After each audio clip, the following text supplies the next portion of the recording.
Hi guys, it is currently Friday, June 28th, 2024 at 5:17 p.m.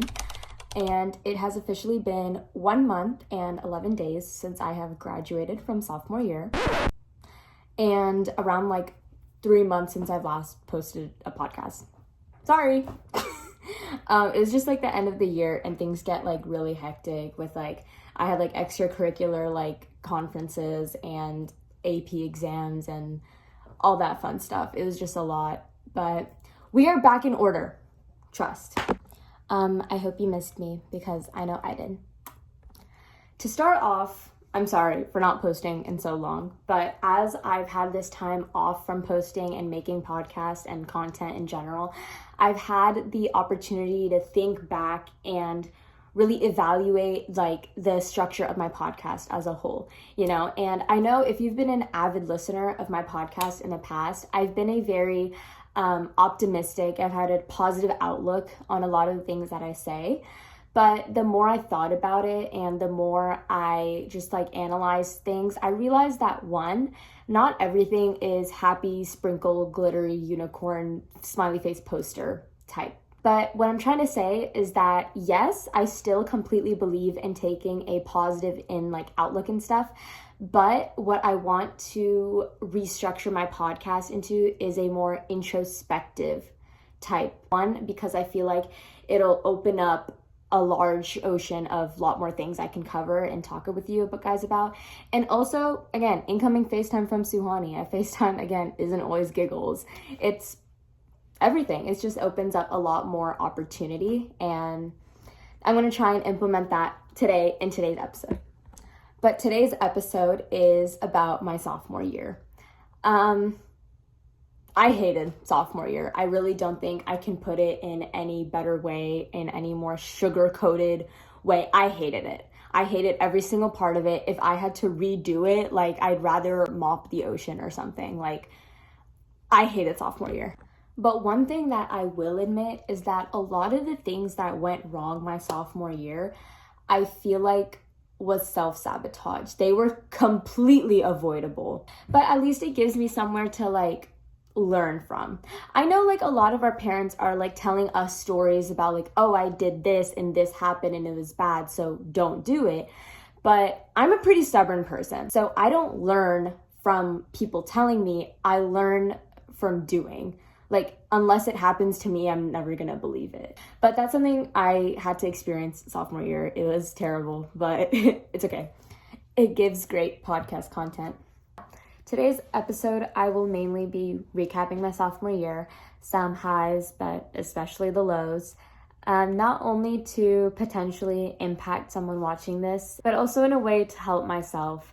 I have recounted stories and drama and events countlessly to my friends over and over and over again, but I want to take a second to step back and look at it from the big picture and analyze it and learn from it, if you will. So let's get into it.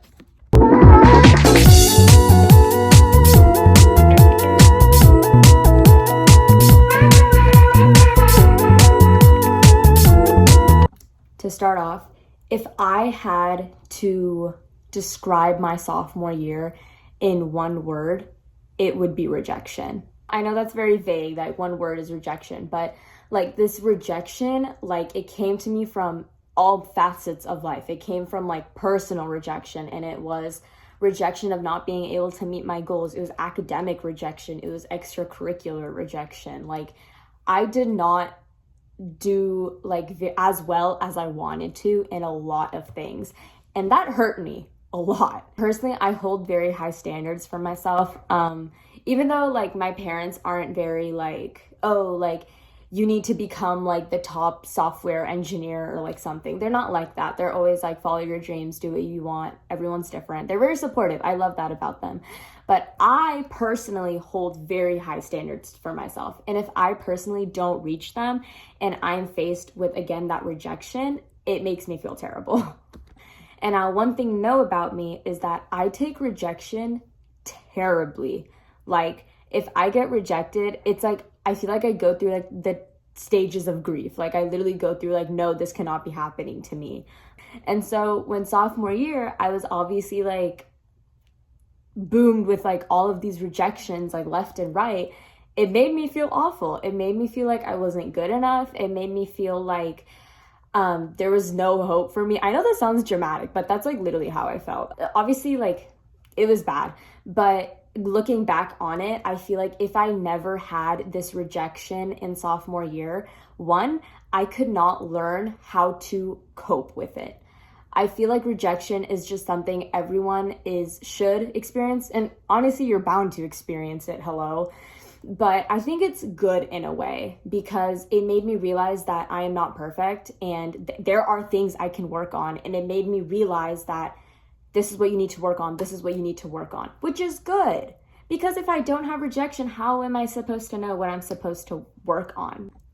One type of rejection I faced this year was there is this officer position that I really wanted. Like I cannot put like more emphasis on it. Like I have wanted this since freshman year and I applied for it freshman year. I didn't make past the first round.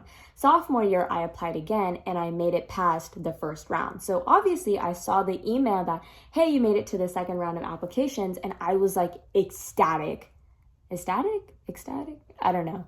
I was really happy. And the time came and I prepped a lot. Like I put like blood, tears, and sweat into it. And it was actually really sad. Not only did I not make the officer position, I got disqualified, which literally broke my heart. Like I found out and I cried for like an hour. Like I was really upset.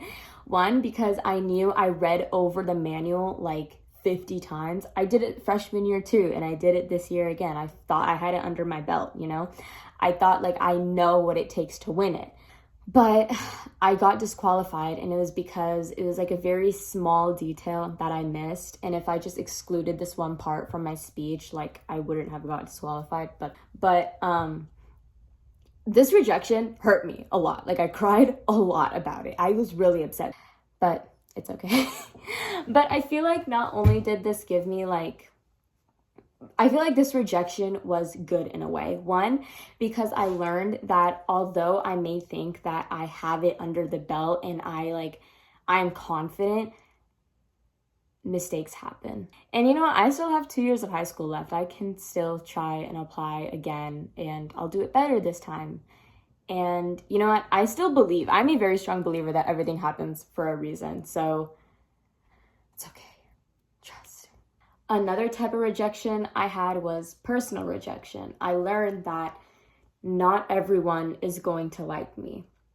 And at first, that was like so weird to me because it's like, I feel like I'm doing everything right. Like I kept beating myself over about what am I doing wrong? Like what is not in me that is in other people? Like why not me? Why are you not choosing me? Why are you consistently going and looking at other people when I'm right here? You know, like it made me frustrated and confused and angry and sad.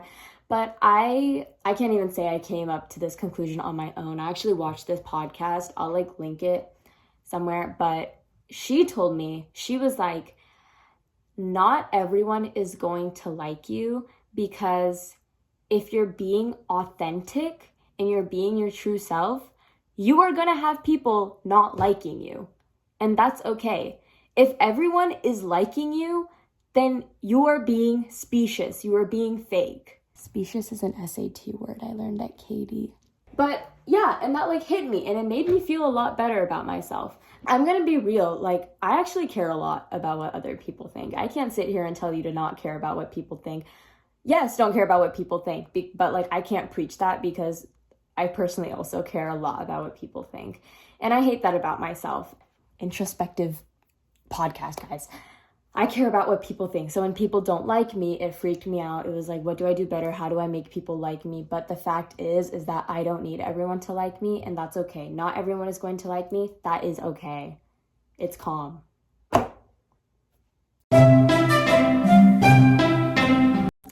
And now the last type of rejection, we've been through extracurricular rejection, personal rejection, is academic rejection. I have been I've been in like the gifted and talented program in my school ever since kindergarten, since I was 6. And I considered myself a very smart person. Like, I'm not trying to sound like cocky or like egotistical. Like, I was confident in myself and my abilities to score well and do well. And sophomore year, that low key like cracked. I worked hard and I wouldn't get the results that I worked for. I got rejected from like applications that I would try to do, and I got low scores on things that I worked my butt off for. And I just got faced with this academic rejection. But actually, I can't even give you like a conclusion or an analysis on this or something like wise to say. But one thing that my parents do tell me a lot, that even if I came back from competition and I didn't get the result I wanted, or I didn't do as good and like the result didn't come as hard I tried, what they told me was that if you tried your absolute best, like there is nothing else we could have asked of you. Like, yes, result, this and that, but if you tried your absolute hardest, we are proud of you. Take from that as you will. And I say that to you too. If it's okay if you don't get the result you wanted. It's okay if you didn't get like first place. If you tried your absolute hardest to get to where you at least are, that is a huge accomplishment and achievement in itself. Sometimes I need to like tell myself this too, but hopefully like that like helps a little bit, because that's what I had to tell myself over and over again sophomore year.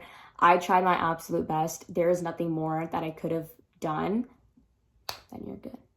Now for the second part. I know earlier I said that all these people I saw for like my academic rejection, I saw these people were doing great and like they knew what they were doing.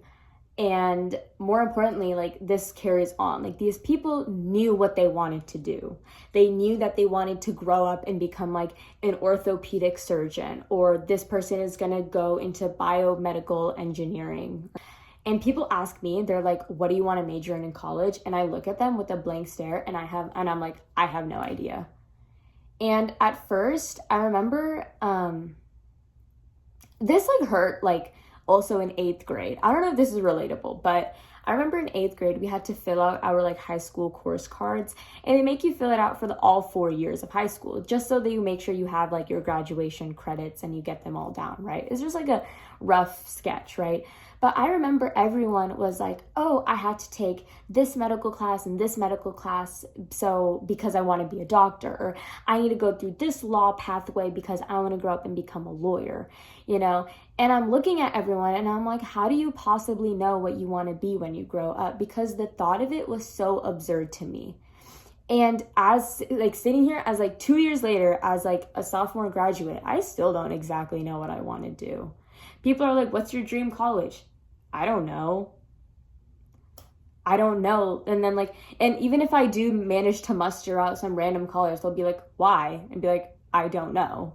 And I think I've tried to feel better about the I don't know. I still think like even as a 10th grader, it's like somewhat okay to not know. I'm 16 years old. You can't expect me to have my entire life laid out and planned out right now. And I think that's okay. I have become okay with it. My like 22-year-old sister thought she knew what she was gonna do in the future when she was in like 7th grade. And now she's going through like a huge career pivot. And you know what? She's eating it up. She's doing completely fine. And so I feel like one, Didi gave me a lot of reassurance of if I don't know what I want to do, it's okay. Like, quite frankly, she was in her 20s. She didn't know either. Like, it's okay. But that's another thing that I kind of wanted to like, from sophomore year, if you will, that the idea of not knowing is okay. And don't take this unnecessary stress that, oh, I don't know, I need to get my life figured out. Like, no.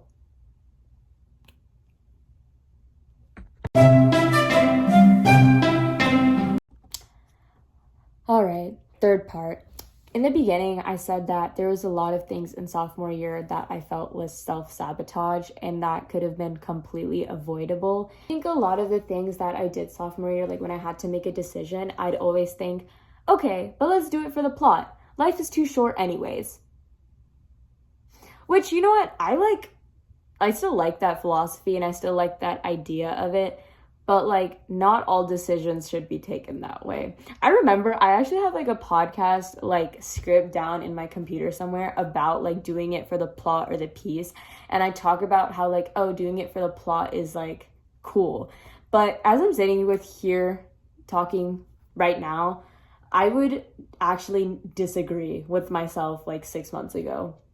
I think doing it for the plot all the time is unhealthy.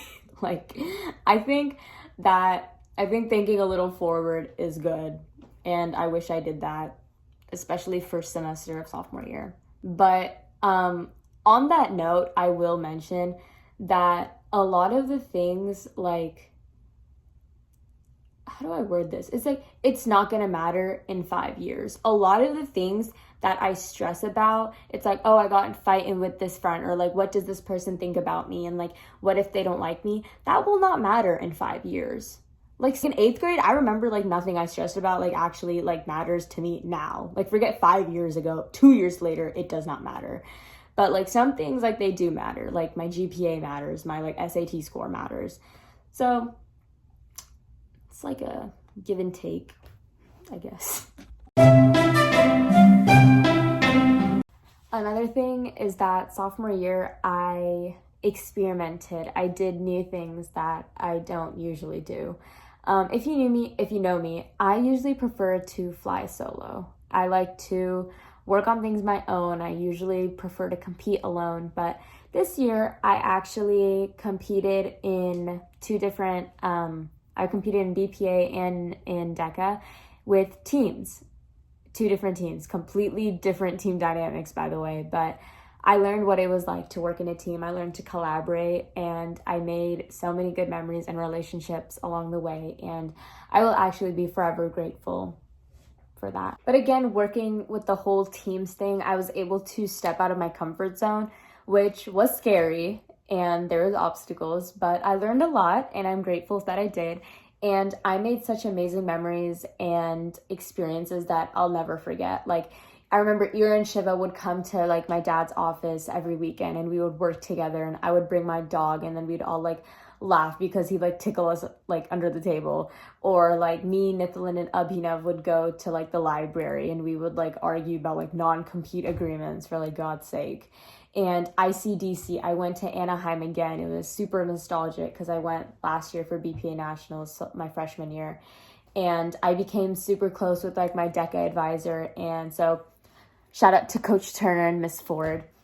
It was so fun. I became friends with people that I never thought I'd ever be friends with. Like forget talk to, you know. It was great. Yeah. For this section, I want to start off with, I think she makes me mad, but my sister is like actually one of the smartest people I know. So one time I was talking to her and she told me something that like snapped me back into reality. She was like, it is so easy to play with someone's feelings and like control them if they have no self-respect for themselves. And I was like, oh, because she was right. And ever since then, like sophomore year, I felt like I was just stuck as a maybe. Like there was just a lot of gray space. I didn't have a definite yes or no. There's a bunch of gray space, blurred lines, which like freaked me out, you know, because one, that leaves space for confusion. It's like, oh, like what if? It's like maybe. It's like like there's a chance, you know, like that leaves that gray area. But one thing that like snaps me back is that I am so much more than someone's uncertainty and someone's maybe. I am worth someone looking at me and being like, yes, she's the one, or she's the one that I want, and she's the one that I will work for and care and love and make happy. I am worth more than someone's I don't know. it's like, if you make me a choice, don't choose me at all. Once I realized that I didn't have a chance, that I was being used as a choice, I walked out, and I think that is 100% the best decision I made all of sophomore year, was literally just saying no and walking out and removing myself. And I learned that one from my sister and like another from like a podcast, but like I know a lot of times people are like, oh, but that's hard, like I can't just say no, I can't just drop everything and leave. But in reality, you can. I know like people say it's easier said than done, but like I'm telling you, like, is easier done than said. Like, it's the opposite. Like, it is completely feasible. It is possible. I too thought it was not possible until I did it, and I was like, oh. And one, I was happier, and two, I wasn't losing my mind over being in the gray space. I was finally in like a black and white area. I'm trying to make this make sense, but I was happier knowing that I was nobody's maybe and nobody's uncertainty. And now I am someone's yes and 100% rather than being someone's maybe 50%. And I'm a lot happier now, and I wouldn't have had it any other way. But I've done a lot of things stupid sophomore year, but this is one thing I did really, really good. Okay, last thing, because I'm also running out of phone storage. My mantra for like sophomore year was thug it out. Like, oh, it's okay, like I'm going through this, but I'll thug it out. And I still believe that. Like, I did thug out a lot of sophomore year. But one thing I will say to you guys is you don't have to thug it out alone. My friend Anya was telling me how she reads these like self-help books, which I didn't really like ever like really hear about. But they're basically essentially like books that teach you like how to manage your time and like be happy and like stuff like that, you know? And so I went to the library. These are two that I picked up that I would recommend. And obviously, if you guys have any, like totally let me know. But one is The Fun Habit. It's How the Pursuit of Joy and Wonder Can Change Your Life by Mike Rucker. He's a PhD. And he essentially talks about how to like enjoy life more, enjoy the little things, and like find enjoyment in different things, facets of your life. It's very nice. And then this one I like, it's called Coming Home by Layla Palmer. So she actually struggled with anxiety, like she has an anxiety disorder, and she shares the details of her story and how she overcomes it. And this one's cute actually. It's like pictures, it's colorful. It has like quotes and her personal narratives and cute recipes. Like, it's very cute. But these are two that I recommend. I just picked them up from the public library. You guys should try them out. And if you know any that are really nice, like totally let me know. I've been into a reading shock lately. Like, I'm literally like just a bunch of books.